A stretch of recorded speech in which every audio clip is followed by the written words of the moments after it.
ছেড়ে দে শয়তান, তুই আমাকে ছেড়ে দে। পালিয়ে কোথায় যাবে সুন্দরী? আজকে তোমাকে আমার হাত থেকে কেউ বাঁচাতে পারবে না। শয়তান, তুই আমার দেহ পাবি কিন্তু মন পাবি না। মনটা আগে কে চেয়েছি সুন্দরী? আগে তোমার এই সুন্দর নরম কোমল শরীরটাকে আদর করি, তখন নিজে থেকে মনটা দিয়ে দেবে। না না, এ হতে পারে না। তুমি আমার সাথে এত বড় সর্বনাশ করতে পারো না। সর্বনাশ কে করতে চেয়েছি সুন্দরী? আমি তো তোমাকে আদর করতে চেয়েছি। আসো জানটা, কাছে আসো, তোমাকে আজকে অনেক আদর করব। চাই না আমার তোমার আদর। তাতে কি, আমার তো আদর আদর পাচ্ছে। আর এতদিন বাদে তোমাকে কাছে পেয়েছি বেবি, তোমাকে আজকে মন ভরিয়ে করব। ইয়ে মানে কি? হারামজাদি, মাইন্ড ঠিক কর। আমি আদরের কথা বলছি। একটু রোমান্টিক মুডে আসছি, তো দিলা তো মুডটাই নষ্ট করে। হ্যাঁ, তুমি আমাকে এমন একটা কথা বলতে পারলে? দেখো, নাটক সিনেমার অভিনয় অনেক করছো, আজকে অন্তত বাদ দাও না। একটা উষ্টা দিয়ে রুমের বাইরে বার করে দেবো। তুমি আমাকে এমন করে বলছো? যাও, চাই না তোমার আদর, থাকবো না আমি তোমার কাছে। যাও না, যাও, দেখি আমাকে ছেড়ে কেমন করে থাকো। আর তুমি কি ভাবছো, তুমি চলে গেলে আমার প্রেম করার মতো কেউ নেই নাকি? তার উপর আমাদের ক্লাসমেট লামের কথা বলেছিলাম না? ওকে যদি বলি আমি ওকে ভালোবাসি, তাহলে ও এক পায়ে দাঁড়িয়ে যাবে আমার সাথে প্রেম করতে। হ্যাঁ, তা তো হবেই। তোমার কাজই তো এরকম পেছনে পাকনামি করা। তুমি বিয়ের আগেও যেমন ছিলে, এখন ঠিক তেমনটাই আছো। তাহলে আর বলতে, শোনো, মাঝে মাঝে প্রতিবার বহিঃপ্রকাশও করতে হয়। তাছাড়া অস্ত্র জমা দিয়েছি, ট্রেনিং তো জমা দেয়নি। কুত্তা হারামি, যা না যা, একবার গিয়ে দেখ, ওই মেয়েগুলোর সাথে তোকে খুন করে ফেলবো। ওকে, যাবো না, এখন কাছে এসো, আদর করি শোনা, জানো বেবিটা। কথাটা বলেই জিশান সিনথিয়ার দিকে এগিয়ে গেল। সিনথিয়ার চোখ বড় বড় করে ওর দিকে তাকিয়ে রইল। জিশান ডেভিল হাসি দিয়ে ওর হাতটা ধরে বলল, কি হলো জান, তুমি পেঁচাচ্ছ কেন? কাছে আসো না, আদর করি। তুমি না বলতে আমাকে সবসময় কাছে পেতে ইচ্ছে করে, আমার জন্যই তো এত কিছু করছো। তাহলে আজকে কাছে আসছো না কেন জান? তো তুমি আমার দিকে এইভাবে তাকিয়ে আছো কেন? আমার না খুব ভয় লাগছে। কোনভাবে তাকিয়েছি জান, আর কিভাবে তাকাবো বলো বেবি? তোমার চোখে না আমি অনেক নেশা দেখতে পাচ্ছি। তুমি কেমন নেশালো দৃষ্টিতে আমার দিকে তাকিয়ে আছো, মনে হচ্ছে। আমাকে তোমার নেশা পেয়েছে বেবি, এই জন্য নেশার দৃষ্টিতে তাকিয়েছি। আর তোমার কি মনে হচ্ছে জান? জানি না কি মনে হচ্ছে, তবে তোমাকে দেখে আমার বেশ ভয় লাগছে। প্লিজ আমার কাছে এসো না, তাহলে কিন্তু আমি। না হলে কিন্তু কি? দেখো, এত নাটক করো না তো, এত কিছু তোমার জন্যই। আর আজকে তুমি আমার কাছে আসবে না? কাছে আসো, দেখছি এত ভয় কোথায় থাকে। আজকে তোমার সব ভয় লজ্জা দূর করে দেবো। কি করে? আমি তোমার কাছে আসবো না, আমার ভয় লাগছে। তুমি কি না কি করবে আমার সাথে। কি করে মানে? আদর করে। কাছে এসো, দেখো, এমন ভয় পাবার নাটক করো না, নাহলে কিন্তু খুব খারাপ হয়ে যাবে। ওই জন্যই আমার ভয় লাগছে। তুমি কি না কি করো আমার সাথে, প্লিজ আমার কাছে এসো না। তাই বুঝছি, সোজা কথায় তুমি আমার কাছে আসবে না, তাই তো? আর আমাকে আদর করতে দিবে না? যদি না দাও তাহলে এত কিছু করলে কিসের জন্য? হ্যাঁ, তোমাকে পাওয়ার জন্য। আর তুমি জানো না আমি তোমাকে কতটা ভালোবাসি। তোমাকে কাছে পাওয়ার জন্য এরকমটা করতে বাধ্য হয়েছি। তাহলে আমার কাছে আসো না কেন? আর তুমি ভয় পাচ্ছ কেন জান? কাছে এসো, তোমাকে আদর করে দিই, সব ঠিক হয়ে যাবে। তোমার লজ্জা ভয় কিচ্ছু থাকবে না, সব দূর করে দেবো আজকে। আমি। সিনথিয়া কথাগুলো শেষ করার আগেই জিশান ওর হাত ধরে টান দিয়ে ওকে নিচের অনেকটা কাছে নিয়ে আসে। সিনথিয়া ভয়ে চোখ বন্ধ করে নিল। ও কেমন কাঁপছে। জিশান জানে না সিনথিয়া আজকে এতটা ভয় পাচ্ছে কেন। হয়তো আজকে ওদের ফুলশয্যার রাত, এই জন্যই।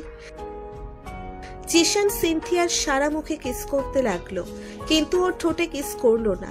তারপরেও যখন সিনথিয়ার থেকে ও কোনো রেসপন্স পেল না, তখন জিশান ওর ঠোঁটে আলতো করে একটা কিস করলো। সিনথিয়া আস্তে আস্তে চোখ খুলে তাকালো। জিশান ওর নাকের সাথে নাকটা ছুঁয়ে দিয়ে বলল, কলিজা, এত ভয় পা কিসের জন্য? হ্যাঁ, এত কিছু তো শুধু আমাকে পাওয়ার জন্যই করেছিলে, তাহলে আমাকে এত ভয় পাচ্ছ কেন? তুমি তো আমাকে কাছে পাওয়ার জন্য এত বড় একটা ডিসিশন নিয়েছো, আজকে এরকম একটা দিনে তুমি আমার থেকে দূরে সরে যাচ্ছ কেন বলো? জিসান, আসলে আমি। জিশান আবারও মুচকি হাসি দিল আর সিনথিয়ার ঠোঁট জোড়া বন্ধ করে দিল। কিভাবে বন্ধ করলো সেটা আপনাদের বলতে হবে না। কি ভাবছেন সবাই? এখানে কি হচ্ছে তাই তো? জিশান সিনথিয়ার রিলেশন গত 2 বছরের। জিশান আর সিনথিয়া কলেজের ফার্স্ট ডেতে দেখা হয়েছিল।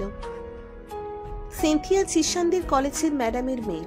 সিনথিয়া দেখতে এতটা সুন্দর যার জন্য জিশান ওকে প্রথমবার দেখেই প্রেমে পড়ে গিয়েছিল। সিনথিয়ার আম্মু অনেক রাগী, উনি চান না মেয়ে কোনো রিলেশনে জড়াক, তাই সিনথিয়া ছেলেদের থেকে দূরে থাকার চেষ্টা করত।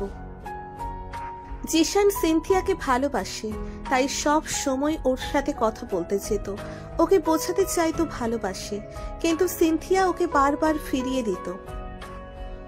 একটা বছর যখন সিনথিয়ার থেকে কোনো রেসপন্স পাচ্ছিলাম না, তখন অনেক কষ্ট হচ্ছিল, আবার রাগও হচ্ছিল।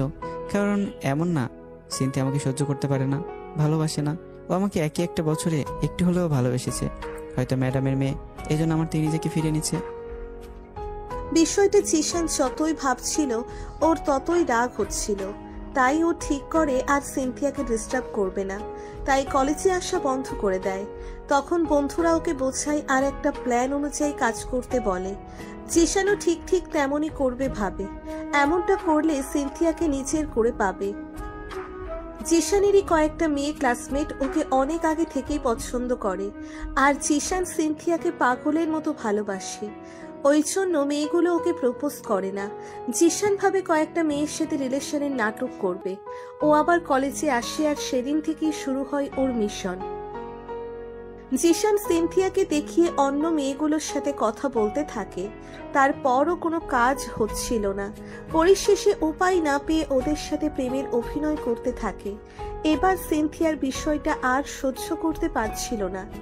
জিশান বুঝতে পারে সিনথিয়া জেলাস ফিল করে, তাই জিশানও ওকে দেখিয়ে দেখিয়ে মেয়েগুলোর সাথে ও নাটকটা চালিয়ে যেতে লাগলো। সিনথিয়ার বিষয়টা মানতে পারতো না, মাঝে মাঝে কান্না করে ফেলতো।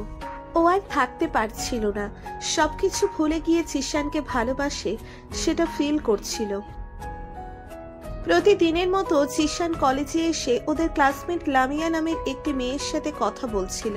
দুজনে পাশাপাশি বসে দুজন দুজনের হাত ধরে কথা বলছিল। এমন সময় সিনথিয়া কলেজে আসে, আর এমন কিছু দেখেই ওর মাথাটা পুরো গরম হয়ে যায়।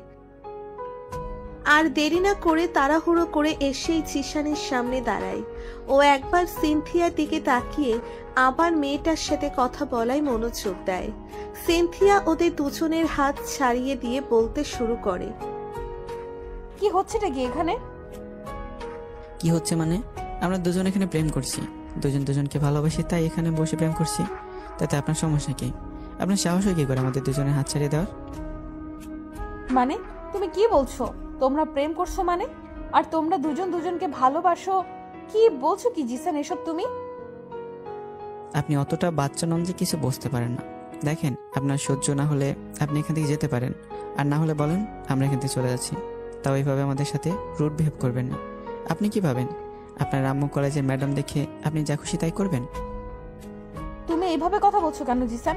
আমি কি একটাবার বলেছি আমি কলেজের ম্যাডামের মেয়ে বলে তোমাদের কিছু করতে দিব না? কিন্তু তুমি এই মেয়েটার সাথে কথা বলবে কেন? তুমি না আমাকে ভালোবাসতে, তাহলে এখন আবার ওকে ভালোবাসলে কি করে? তুমি মিথ্যা বলছো, তুমি এমনটা করতে পারো না। আমি জানি তুমি শুধু আমাকেই ভালোবাসো। ভুল জানেন, আপনাকে ভালোবাসতে যাবো আমি? আপনি কে আমার, হ্যাঁ, যে আপনাকে ভালোবাসতে হবে আমার? কেন? আমি তোমার কে মানে? আমি তোমার গার্লফ্রেন্ড, ভালোবাসা। তুমি না বলতে আমি তোমার কলিজা, জান, বেবি সোনা সবকিছু। তাহলে এত তাড়াতাড়ি তুমি আমাকে ভুলে গেলে কি করে? প্লিজ জিসান, তুমি এরকম করে বলো না, আমার খুব কষ্ট হয়। তুমি আমাকে ভুলে যেতে পারো না, প্লিজ এরকম বলো না, আমার খুব কষ্ট হয়। কষ্ট হলে সেটা আপনার ব্যাপার, আপনি গিয়ে ডাক্তার দেখান, তাহলে কষ্টটা সেরে যাবে। তারপর আমাদের ডিস্টার্ব করবেন না। যান, চলো তো আমরা এখান থেকে যাই। সিনথিয়া কথাটা বলেই লামিয়াকে নিয়ে সেখান থেকে চলে যেতে গেলে সিনথিয়া আবারও ওদের দুজনের হাত ছাড়িয়ে দেয়। তারপর যখনই লামিয়াকে থাপ্পড় মারার জন্য হাত ওঠাবে, তখনই জিশান ওর হাতটা ধরে ফেলে আর বলতে শুরু করে, ভুলে ওর গায়ে হাত দেওয়ার চেষ্টা করবে না। আপনি কোন সাহসে আমাদেরকে বাধা দিচ্ছেন? হ্যাঁ, আমরা যেখানে খুশি সেখানে প্রেম করবো, তাতে আপনার কি? আপনার তো সমস্যা সে কিছুর জন্য বুঝতে পারছে না। কারণ আমি তোমাকে ভালোবাসি। আর তুমি না আমাকে ভালোবাসতে, তাহলে এত তাড়াতাড়ি আমাকে ভুলে গেলে কি করে? প্লিজ আমাকে এইভাবে দূরে সরিয়ে দিও না। থাকতে পারবো না তোমাকে ছাড়া, সত্যিই মরে যাব। সেটা আপনার বিষয়, কিন্তু আমি আর আপনাকে ভালোবাসি না। আপনার মতো একটা অহংকারী মেয়েকে ভালোবাসা আমার জন্য ভুল ছিল, তাই সেটা বুঝতে পেরেছি। এই মেয়েটা আমাকে নিঃস্বার্থভাবে ভালোবাসে। আমি যদি এখনই বলি ও আমাকে এখনই বিয়ে করে নিতে পারবে, আপনি পারবেন? পারবেন না। আপনি শুধু আপনার আম্মুর ভয়ে আমাকে ভালোবাসেন সেটা প্রকাশ করতে পারেননি, তাহলে আপনাকে ভালোবাসবো কি করে? আপনার কোনো যোগ্যতাই নেই আমাকে ভালোবাসা। প্লিজ আমাকে ডিস্টার্ব করবেন না। আমি তোমাকে ভালোবাসি, তোমাকে অন্য কারো হতে দেব না। প্লিজ তুমি আমাকে এইভাবে দূরে সরিয়ে দিও না, তাহলে আমি সত্যিই মরে যাব। এবার জিশান আর কিছু না বলে চলে আসতে গেলে তখন সিনথিয়া জিশানের হাতটা ধরতে গেলে ও হাত ছাড়িয়ে নিয়ে ওকে থাপ্পড় মারার জন্য হাত উঠিয়ে নামিয়ে নিল। তারপর বলল, বলেও আপনি আর আমাকে ভালো করবেন না, তাহলে কিন্তু আমার থেকে খারাপ কেউ হবে না। আমি মেয়েটির সাথে যা ইচ্ছে তাই করবো। আপনি আর কখনো আমাকে কিছু বলতে আসবেন না। জিসান আমার কথা। সিনথিয়া আর কিছু বলার আগেই জিশান লামিয়ার হাত ধরে টানতে টানতে কলেজের পেছন দিকটায় চলে আসলো। সিনথিয়া ভাবতে লাগলো ওরা কি না কি করে, তাই ও দেরি না করে কলেজের পেছন দিকটায় চলে আসলো। জিশান আর লামিয়া দাঁড়িয়ে আছে। সিনথিয়া এগিয়ে আসলে জিশান ওর দিকে ফিরল। সিনথিয়া জিশানের সামনে আসলে জিশান ওকে বুকের সাথে শক্ত করে জড়িয়ে ধরল। সিনথিয়া থ হয়ে গেল আর জিশান বলতে লাগলো, এখন বুঝতে পেরেছো তো ভালোবাসা মানুষটা কষ্ট দিলে কতটা খারাপ লাগে, কতটা ভালো তুমি আমাকে করেছো। আমি শুধু এতটুকু রিয়েলাইজ করার জন্যই এতটুকু সময়ের জন্য কষ্ট দিলাম। ওখানে যদি তোমার প্রপোজাল অ্যাকসেপ্ট করে নিতাম, তুমি হয়তো এমন কিছু করতে যার জন্য তোমার আম্মু আজকে সবটা জেনে যেত। আমার ভুল হয়ে গেছে, তুমি আমাকে মাফ করে দাও। আমি থাকতে পারবো না তোমাকে ছাড়া। আমি জানি তো তুমি আমাকে কতটা ভালোবাসো, তুমি সেটা প্রকাশ করতে চাইছিলে না কেন বলো? কারণ আম্মু প্রেম ভালোবাসা পছন্দ করে না। আব্বুর সাথে আম্মুর বিয়েটা ঠিক এভাবেই হয়েছিল, কিন্তু আব্বু আম্মুর সম্পর্কটা বেশি দিন টেকেনি। আমি হওয়ার কিছুদিন পরেই আব্বু আম্মুকে ছেড়ে চলে যায়, তাই আম্মু চায় না আমার অন্য কোনো ছেলের সাথে এমন কোনো সম্পর্ক যার জন্য আমি কষ্ট পাই। আমি কখনো তোমাকে ছেড়ে যাব না। দেখো, আমার আব্বু আম্মুকে বললেই ওরা তোমাকে মেনে নেবে, কারণ আব্বু আম্মুর আমি একমাত্র সন্তান। আমি যা চাই ওরা তাই দেবে। দেখো, আমি তোমার আম্মুকে ঠিকই রাজি করে নেব। 2টা বছর পর সিনথিয়ার আম্মু সবটা জানতে পেরে যায় জিশানের সাথে সিনথিয়া রিলেশনে আছে। সিনথিয়ার আম্মু অনেক রাগারাগি করে, ওর বিয়ে ঠিক করে দেয়। সিনথিয়া সেদিন কান্না করে জিশানকে বলেছিল ওকে ছাড়া বাঁচতে পারবে না। জিশান অনেক ভেবে সিনথিয়াকে সুইসাইড করার নাটক করতে বলে, আর তাতেই ওর আম্মু সবটা মেনে নেয়। সিনথিয়ার সামান্য নাটকে ওর আম্মু একদম কুপোকাত আর ভেবে নিয়েছিল সিনথিয়া সত্যিই সুইসাইড করার চেষ্টা করেছে। আর তারপরে সিনথিয়ার আম্মু নিজে এসে অনেক রিকোয়েস্ট করে জিশানের আব্বু আম্মুকে রাজি করায়। আজকে বিকেলে ওদের বিয়েটা হয়েছে পারিবারিকভাবে, আর বাসর ঘরে যেটা হলো সেটা তো আপনারা জানতেই পারলেন। জিশান সিনথিয়াকে আদর করতে করতে বিছানায় শুইয়ে দেয়। সিনথিয়া ওকে বাধা দিতে গেলে জিশান বলে, এত ভালোবাসো, কাছে পাওয়ার জন্য এরকম একটা নাটক করতে পারলে তাহলে আমার আদরটুকু নিতে পারবে না? ফাজিল ছেলে, দেখছিলাম তুমি কি বলো। আমি কি বারণ করেছি নাকি? আমি তো চাই তুমি আমাকে সবসময় আদর করো। তোমার কি লজ্জা শরম বলতে কিছু নেই? সবাই কেমন করে তাকিয়ে আছে, লাইটটা তো অন্তত অফ করে দিয়ে এসো। উফ, ওয়েট করো, আমি এক্ষুনি আসছি। এই যে ভাইয়েরা, আপনারা এখানে কি দেখেন? ভাগেন, আমি আমার বউকে একটু আদর করি। আর হ্যাঁ, আমাদের চ্যানেলে এরকম আরও অনেক ভিডিও আছে, আপনারা চাইলে দেখতে পারেন। আমাদের ভিডিওগুলো ভালো লাগলে আমাদের চ্যানেলটি সাবস্ক্রাইব করতে ভুলবেন না। আর পেজ থেকে ভিডিও দেখলে অবশ্যই ফলো করুন। ধন্যবাদ সবাইকে আমার পাশে থাকার জন্য। আল্লাহ হাফিজ।